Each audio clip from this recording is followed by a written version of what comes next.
In the world of film, there are your natural superlatives, the best, the worst, the most emotional, etc. But all these different categories are for a different time. Today, it is prime time to cover perhaps the most infuriating and baffling instances of opinionation, because it's definitely a word, the overrated film.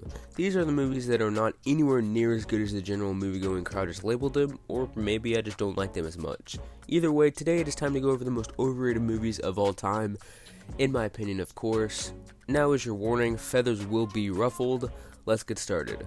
The Babba Duck. Listen, it accomplishes what it should do. It's plenty scary and quirky enough to be different from the pack, but it's just so striking in the wrong way. Everything up until the final act is strong, but like a poorly wrapped present, because, hey, it's almost Christmas, it fails to pull together an otherwise joyously intense film. The acting is phenomenal and draws subconscious empathy, the camera work is suffocating in all the right ways, and I really want the story as a whole. But for all its cohesive wonders lies a comically self-indulgent ending that takes a creative metaphor and disguises it with the taming of a malevolent demon. What the actual heck? Unbreakable. M. Night Shyamalan's fresh delve into the superhero genre.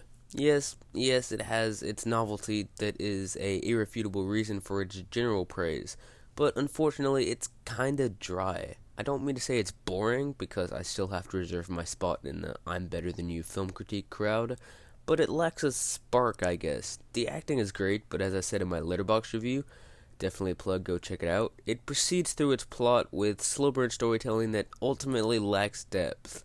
Other than the twist that I have to give it Shyamalan was perfectly executed, Unbreakable entails a creative freshness that in the end piggybacks onto an otherwise pretty good film with admittedly stellar technical prowess. Okay, like I'm going to say with pretty much all of these, hear me out. Toy Story is really good, but it's not spectacular. Like so many other films on this list, Pixar's original film gains a lot of praise for being the first of its kind, or the first in a franchise, or so have you.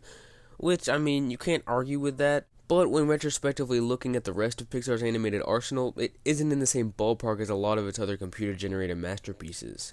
Thus, it's not so much that it's not good, but it's not a top-of-the-hill Pixar film like so many others think it is. So this one is a 2-in-1. Spider-Man and Spider-Man 2 might just be the most overrated on the entire list. Not in the sense of my opinion versus others, like we will see later on, but by way of its incredible gap between the quality reputation and actual reality. Spider-Man 2 is easily the better of the two, but neither are very good at all. Most all the actors are mediocre at best, outside of Willem Dafoe and occasionally Kristen Dunst, and its extremely cheesy nature encapsulates all of its aspects that play up to an entirely different crowd that I am unfortunately not a part of.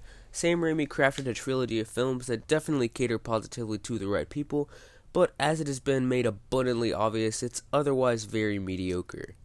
Okay, time for the two most Jimmy Rustling opinions of the entire video. Starting out with Silence of the Lambs.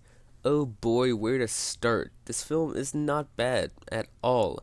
Anthony Hopkins is not any worse than the hype he's garnered, and he's undeniably fantastic in the role as Hannibal Lecter, and there are extremely well done aspects all over the film. That being said though, it doesn't really pop. It feels like a bluntly linear watch through rather than a journey. It never goes quite as disturbing as it possibly could have, but also feels remarkably edgy at times. It takes itself seriously and consequently delivers some very solid scenes, but it's nowhere near the best movies of all time list that I frequently find it towards the top of. Now for the biggest, the baddest, the most definitely controversial opinion of this entire video. Not the most overrated, but definitely up there. Drumroll please. Pulp Fiction. Yes, the subversive masterpiece, Quentin Tarantino's magnum opus, the film to end all films, and it's really good, but is it really great? Does its non-linear storytelling really justify its otherwise somewhat uncompelling story? Do its 5-minute dance scenes really engross the viewer like we all say it does? Did we really need Ving Rhames, who many idolize from the Mission Impossible series, to be...